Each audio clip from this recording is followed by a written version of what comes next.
حضرت شیخ سعدی رحمہ اللہ تعالی فرماتے ہیں کہ ایک روز ہم کشتی پر سوار ہو کے سفر پہ جا رہے تھے. ہمارے ساتھ اور بھی کافی لوگ اس کشتی پہ سوار تھے.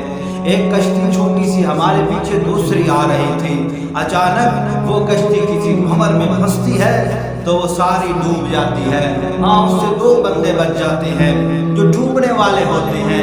تو حضرت سعدی رحمہ اللہ فرماتے ہیں کہ میں نے کشتی کے ملح کو کہا کہ ان دونوں کو زندہ نکال کے لاؤ، میں ایک کے بدلے آپ کو 50 دینار دوں گا.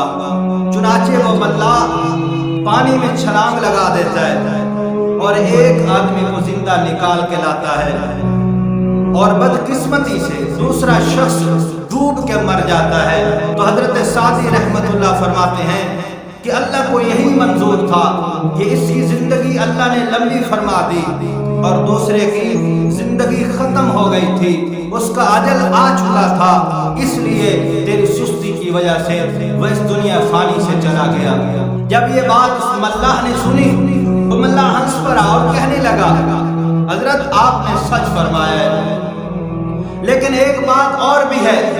میں ایک دن جنگل سے گزر رہا تھا اور تھک گیا تھا، تو اس بچنے والے شخص نے مجھے اپنے اونٹ پہ بٹھا لیا تھا، اور دوسرا شخص جو ڈوب کے مر گیا ہے بچپن میں مجھے ایک گھوڑا مارا تھا، جس کی بنا پر میں نے اسے بچانے میں سستی کی اور وہ ڈوب کے مر گیا.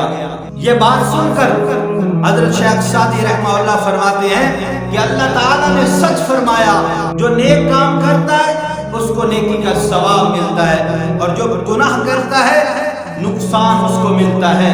اسی لیے تو کہتے ہیں کر بھلا ہو بھلا، جیسی کرنی ویسی برنی.